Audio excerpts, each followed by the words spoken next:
Hysteresis loop. सबसे पहले तो हमें ये मालूम होना चाहिए कि हमारे पास ये जो हिस्टैरिसीस लूप है आखिर है क्या, जिसके बारे में आज हम लोग स्टडी करने जा रहे हैं। लूप बेसिकली कोई भी इस तरह का क्लोज पाथ हो सकता है, इस तरह का क्लोज पाथ हो सकता है, इस तरीके का क्लोज पाथ हो सकता है।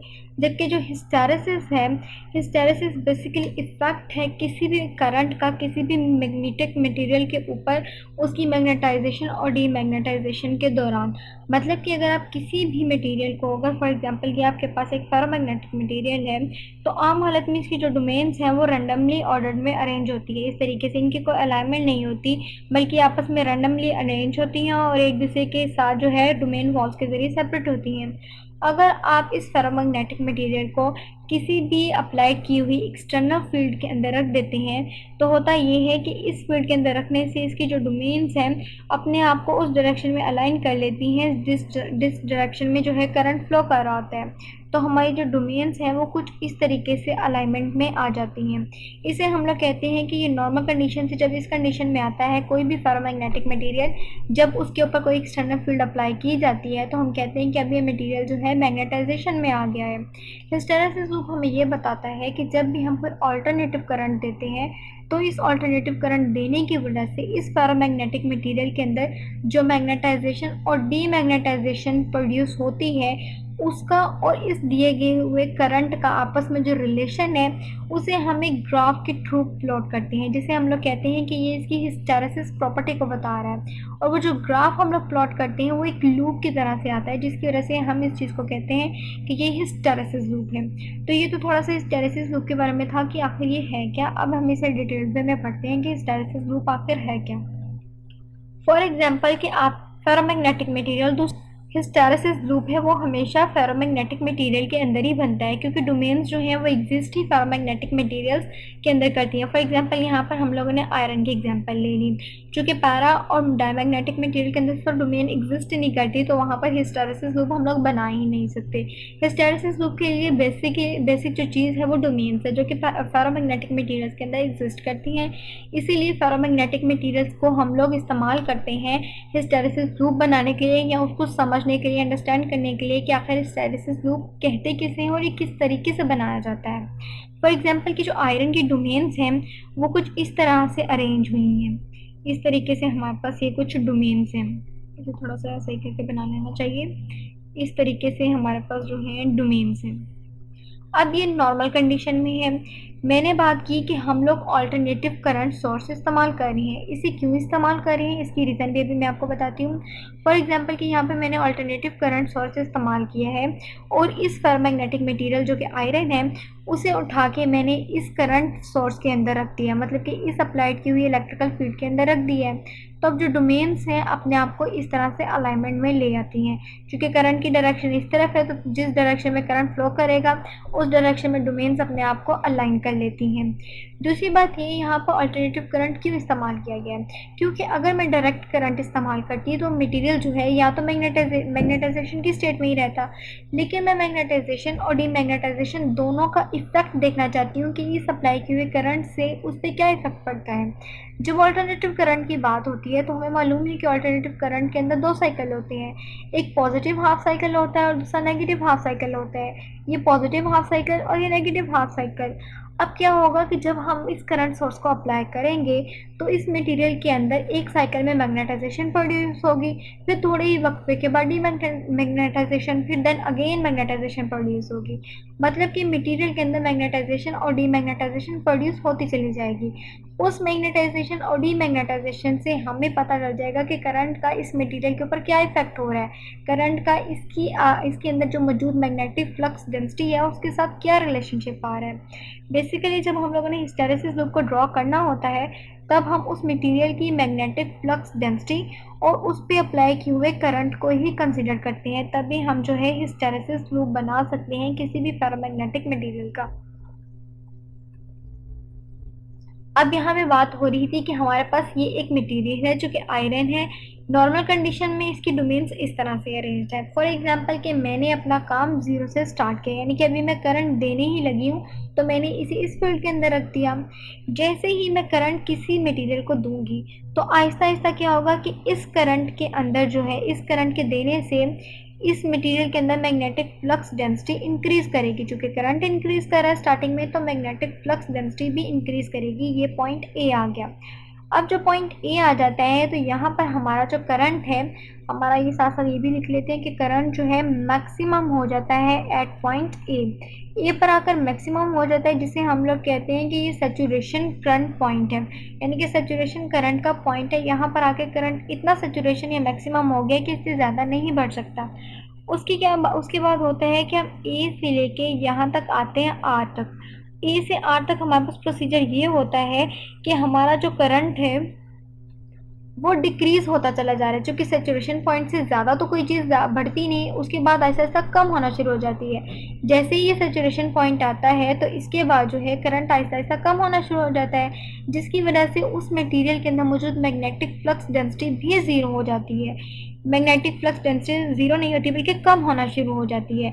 इस पॉइंट आर तक जो है वो बहुत कम हो जाती है, लेकिन ज़ीरो नहीं होती। आप ये कह सकते हैं कि आर पर पहुंच के हमारा करंट ज़ीरो हो जाता है, लेकिन मैग्नेटिक फ्लक्स डेंसिटी जो है वो ज़ीरो नहीं होती, जिसकी वजह से हमारी जो डोमेन्स हैं वो अपने आप को काफ़ी हद तक अलाइनमेंट में रखती हैं। इस पॉइंट को हम लोग कहते हैं कि मटेरियल की ये जो प्रॉपर्टी है जिसकी वजह से उसकी मैग्नेटिक फ्लक्स डेंसिटी ज़ीरो नहीं होती, हत्ता कि करंट भी ज़ीरो हो जाए, इसे हम लोग कहते हैं कि ये हमारे पास रिटेंटिविटी है, या इसे हम लोग रेमेनेंस कहते हैं। ये रेमेनेंस है या रिटेंटिविटी है, जिसकी वजह से उसकी जो डोमेन्स हैं कुछ हद तक अपने आप को अलाइन करती हैं। उसके बाद हमारे पास आर से लेके सी तक एक पॉइंट आता है जहाँ पर हमारा करंट जो है ज़ीरो हो जाता है। यहाँ पर आके हमारा जो करंट है, बल्कि यहाँ से तो ज़ीरो हुआ था, यहाँ से आता था मैक्सिमम होना शुरू हो जाता है, यानी कि दोबारा बढ़ना शुरू हो जाता है रिवर्स डायरेक्शन में। और यहाँ पर आके हमारे मैग्नेटिक फ्लक्स डेंसिटी जो है ज़ीरो होती है, यानी कि सी पॉइंट पर।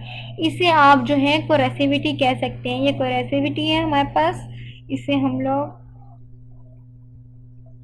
ये हमारे पास कोरेसिविटी है।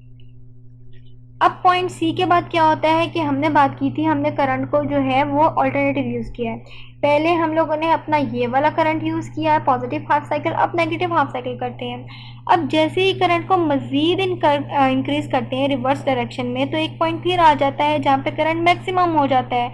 इस पॉइंट को हम लोगों ने कहा था सैचुरेशन पॉइंट है। यहाँ पर आके जब करंट मैक्सिमम हो जाता है तो उसके बाद जो है करंट फिर डिक्रीज होना शुरू हो जाता है। डिक्रीज होता होता ऐसा होता है कि बिल्कुल ज़ीरो हो जाता है, लेकिन एक पॉइंट ऐसा आता है कि हमारे पास जो है करंट ज़ीरो भी हो जाए लेकिन हमारी मैग्नेटिक फ्लक्स डेंसिटी जो है वो ज़ीरो नहीं होती। उस पॉइंट को हम लोग रिटेंटिविटी कहते हैं, मतलब कि नेगेटिव हाफ साइकिल में भी वही काम हो रहा है जो पॉजिटिव हाफ साइकिल में हुआ। इसके बाद क्या होता है कि हमारा जो करंट है वो बढ़ना शुरू हो जाता है और हमारी जो मैग्नेटिक फ्लक्स डेंसिटी है अब वो चूँकि पहले ही कम थी, तो जैसे ही करंट रिवर्स डायरेक्शन में इंक्रीज होता है वो ज़ीरो हो जाती है। तो इसके बाद ये जो है हमारे पास इस तरीके का लूप आ जाता है। ये हमारे पास एक लूप बन गया, यानी कि हम लोगों ने अपना पॉइंट जो है काम है वो ज़ीरो से स्टार्ट किया था, और ज़ीरो से स्टार्ट होते हुए हम लोगों ने करंट बढ़ाना शुरू कर दिया। जब ए तक गए तो करंट मैक्सिमम हो गया, जिसे हम लोगों ने कहा सैचुरेशन करंट है। इसके बाद क्या हुआ कि ऐसा ऐसा करंट डिक्रीज होना शुरू हो गया और एक ऐसा पॉइंट आया जहाँ पर करंट बिल्कुल ज़ीरो रह गया, लेकिन हमारी मैग्नेटिक फ्लक्स डेंसिटी ज़ीरो नहीं थी, जिसकी वजह से उस मटेरियल के अंदर रिटेंटिविटी मौजूद रही, यानी कि उसकी डोमेन्स ने अपने आप को कुछ हद तक अलाइनमेंट में रखा। उसके बाद करंट को हम मज़ीद इंक्रीज करते हैं, एक पॉइंट ऐसा आता है कि हमारे पास मैग्नेटिक फ्लक्स डेंसिटी जो है ज़ीरो हो जाती है, जबकि करंट ज़ीरो नहीं होता। उस पॉइंट को हम आर से सी तक रिप्रेजेंट करते हैं, जो कि हमारे पास क्या है, हमारे पास ये कोरेसिविटी है।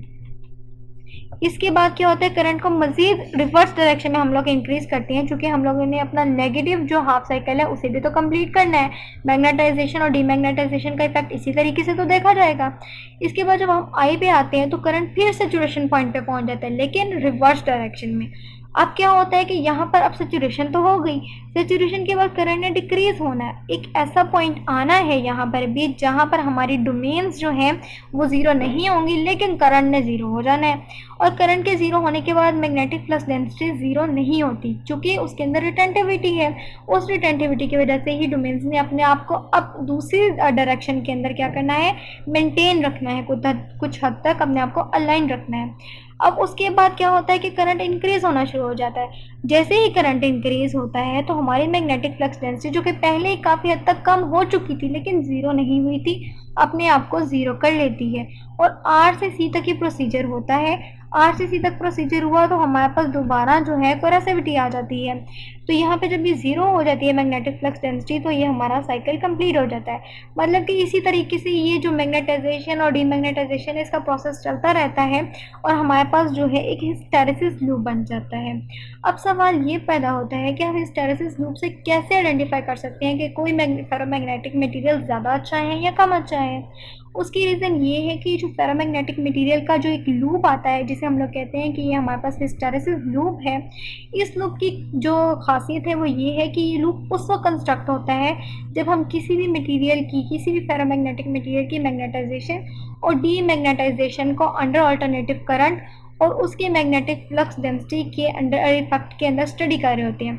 मतलब कि वो जो है मैग्नेटिक फ्लक्स डेंसिटी इस अप्लाई किए हुए अल्टरनेटिव करंट की वजह से ड्यूरिंग मैग्नेटाइजेशन और डीमैग्नेटाइजेशन चेंज हो रही होती है, जिसकी वजह से इन दोनों प्रॉपर्टीज़ को कंसीडर करते हुए हम उस मटेरियल का एक लूप सा कंसीडर बना लेते हैं, ग्राफ प्लॉट कर लेते हैं, जिसकी वजह से हमें ये पता चलता है कि इस मटेरियल के अंदर जो है कितनी एनर्जी डिसिपेशन हुई है, ये मटेरियल कितना हार्ड है या कितना सॉफ्ट है कि इसे इजीली मैग्नेटाइज किया जा सकता है या डीमैग्नेटाइज किया जा सकता है। फॉर एग्जांपल, जबकि हमने डीमैग्नेटाइजेशन और मैग्नेटाइजेशन की एग्जांपल्स पढ़ी थी, तो पैरामैग्नेटिक की कैटेगरी में हम लोगों ने पढ़ा था कि जो हमारे पास स्टील है वो हार्ड मैग्नेटिक मटेरियल है, यानी कि उसे इजीली हम लोग मैग्नेटाइज नहीं कर सकते, ना ही उसकी डोमेन्स को इजीली डीमैग्नेटाइज किया जा सकता है। उसकी एज कंपेयर जब हम आयरन के बारे में स्टडी किया था, तो आयरन में हमें ये पता चला था कि इसकी डोमेन्स को हम लोग इजीली डीमैग्नेटाइज और मैग्नेटाइज कर सकते हैं। हिस्टेरेसिस लूप भी इसी चीज़ को मज़ीद डिटेल में बयान करता है कि अगर आपके पास कोई डोमेन्स हैं और वो डोमेन इजीली अलाइनमेंट में आ जाती हैं, तो क्या होता है कि उसका हिस्टेरेसिस लूप जो है वो कम एरिया कवर करता है। ये जो एरिया हमारे पास आ रहा है ना, ये वाला, जिसे मैंने अब ग्रीन लाइन से शेडेड किया है, ये जो एरिया है इसे हम लोग कहते हैं कि ये हिस्टेरेसिस लूप का एरिया है। यानी कि ये एरिया हमें मदद करता है, हमें हेल्प आउट करता है ये चीज़ अंडरस्टैंड करने के लिए कि हमें मुख्तलिफ चीज़ों की कंस्ट्रक्शन में, जैसे ट्रांसफार्मर की कोर में या परमानेंट मैग्नेट बनाने के लिए किस मटेरियल को प्रेफर करना चाहिए। अब फॉर एग्जांपल कि मैं कंसिडर करती हूँ कि ये आयरन का हिस्टेरेसिस लूप था। आयरन के हिस्टेरेसिस लूप में उसका एरिया इतना रहा, उसके अंदर जो एनर्जी डिसिपेशन है बहुत ही कम होती है, चूँकि ये सॉफ्ट मैग्नेटिक मटेरियल है, इजीली मैग्नेटाइज हो जाता है, इजीली डीमैग्नेटाइज हो जाता है। इसलिए हम लोग आयरन को प्रेफर करते हैं ट्रांसफार्मर की कोर वगैरह बनाने के लिए, क्योंकि वहाँ पर भी आपको मालूम है कि ऑल्टरनेटिव करंट यूज़ हो रहा होता है, मैग्नेटाइजेशन और डीमैग्नेटाइजेशन हो रही होती है। तो वहाँ पर ये चीज़ जो है हिस्टेरेसिस लूप का ये जो कंसेप्ट है हमें हेल्प आउट करता है चीज़ों को अंडरस्टैंड करने में। अब अगर मैं ये कह दूँ कि हम लोगों ने फॉर एग्जांपल ट्रांसफार्मर की कोर जो है हमें हिस्टेरेसिस लूप का पता ही नहीं था और हमने स्टील की बना दी, तो उसका हमें जो ड्रॉबैक है वो ये होता है कि उसका जो हिस्टेरेसिस लूप है ड्यूरिंग उसकी मैग्नेटाइजेशन और डीमैग्नेटाइजेशन, वो कुछ इस तरीके का होता है कि ये हिस्टेरेसिस लूप कुछ इस तरीके का आ जाता है कि ये अच्छा खासा एरिया घेरता है। मतलब कि ये एक तो हार्ड मैग्नेटिक मटेरियल है, ऊपर से इसे डीमैग्नेटाइज और मैग्नेटाइज करते वक्त भी बहुत मुश्किल होती है, क्योंकि इजीली डीमैग्नेटाइज और जो है मैग्नेटाइज होता ही नहीं। और ऊपर से इसका ये जो एरिया है, ये एरिया इतना ज़्यादा होता है कि इससे हमें पता चल जाता है कि ये हिस्टेरेसिस लूप बनने के दौरान बहुत ज़्यादा एनर्जी डिसिपेशन हुए हैं। हमें मालूम है कि हम उन चीज़ों को प्रेफर करते हैं। फिज़िक्स में मुख्तलिफ जो एक्सपेरिमेंट्स और ये जो हम लोग थ्योरी पढ़ते हैं, ये बेसिकली हमें यही बताती हैं कि हमें किस मटेरियल को किस बेसिस पर कंसिडर करना चाहिए, किस बेस पर हम उसे जो है किसी भी मटेरियल की कंस्ट्रक्शन के अंदर इस्तेमाल करते हैं। फॉर एग्जांपल 3 चीज़ें होती हैं। अगर तो कोई मटेरियल जो है इजीली मैग्नेटाइज और डीमैग्नेटाइज हो रहा है तो ये वेल एंड गुड होता है, मतलब कि उस मटेरियल की एक अच्छी प्रॉपर्टी है ना कि वो इजीली मैग्नेटाइज हो रहा है, डीमैग्नेटाइज हो रहा है, आपको इतनी ज़्यादा एनर्जी वेस्ट नहीं करनी पड़ी।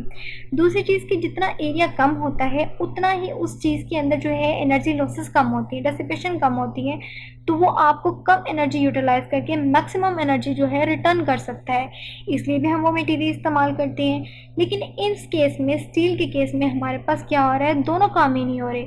एक तो इसका लूप बनना ही बहुत मुश्किल था क्योंकि मैग्नेटाइज और डीमैग्नेटाइज इजीली हो ही नहीं रहा था। अगर अब वो हो गया है तो उसका लूप ही इतना बड़ा, इतना ब्रॉड बना है, उसने एरिया इतना ज़्यादा बनाया है कि इसके बनने के दौरान बहुत ज़्यादा एनर्जी लॉसेस हो गए हैं, जिसकी वजह से हम इसे कंसिडर नहीं भी करते किसी भी मटेरियल की कंस्ट्रक्शन के दरमियान। यानी कि ट्रांसफार्मर में तो हम इसे बिल्कुल ही नहीं ले सकते क्योंकि ये बहुत ही हार्ड मैग्नेटिक मटेरियल है। इसलिए जो है हिस्टैरिसीस लूप हमें ये जो है हेल्प आउट करता है समझने में कि कोई चीज़ मैग्नेटाइज और डीमैग्नेटाइज होते वक्त कितनी एनर्जी इस्तेमाल करती है, एनर्जी लॉसेस कितने होते हैं, उसी की बेस पे हम चीज़ों की कंस्ट्रक्शन के अंदर जो है पैरामैग्नेटिक मटेरियल को इस्तेमाल करते हैं। दूसरी बात हम लोगों ने स्टार्टिंग में ये भी कही कि हम लोग जो डोमेन्स हैं या हिस्टैरिसीस लूप बनाने के लिए जो मटेरियल इस्तेमाल करते हैं हमेशा पैरामैग्नेटिक मटेरियल होता है। पैरामैग्नेटिक मटेरियल क्यों होता है? क्योंकि उसके अंदर डोमेन्स एग्जिस्ट करती हैं, सबसे ज़्यादा डोमेन्स होती हैं, और पैरामैग्नेटिक की 2 कैटेगरी आ जाती है, एक सॉफ्ट आ जाती है, एक हार्ड मैग्नेटिक मटेरियल आ जाती है। तो उसकी बेस पे जो है हम पैरामैग्नेटिक मटेरियल को प्रेफर करते हैं क्योंकि पैरा और डाई में तो डोमेन्स एग्जिस्ट ही नहीं करती। इसलिए सारा हिस्टैरिसीस लूप के बारे में था कि हिस्टैरिसीस लूप किस तरह से बनता है। इसमें हमारे पास 3 पॉइंट्स आ जाते हैं। एक तो सैचुरेशन पॉइंट आ जाता है, दूसरा हमारे पास जो है रिटेंटिविटी आ जाता है, फिर कोरेसिविटी आ जाता है, देन अगेन ये अपनी अगेन जो है दोबारा इनिशियल पोजीशन पर आ जाता है। अब होप सो आपको समझ आ गया होगा कि हम लोगों ने जो है 2 साइकिल्स इस्तेमाल क्यों किए और ये 2 साइकिल किस तरीके से इस लूप के अंदर एप्लीकेबल होते हैं, किस तरीके से इस लूप के अंदर काम करते हैं, और इस लूप को जो है पॉजिटिव और नेगेटिव साइकिल में कंप्लीट करते हुए एक लूप सा बना देते हैं, एक क्लोज पाथ बना देते हैं जो कि हमें आइडेंटिफाई करता है कि इस मटेरियल की प्रॉपर्टी क्या है। तो ये हिस्टैरिसीस लूप के बारे में था। होप सो आपको काफ़ी हद तक समझ आ चुकी होगी।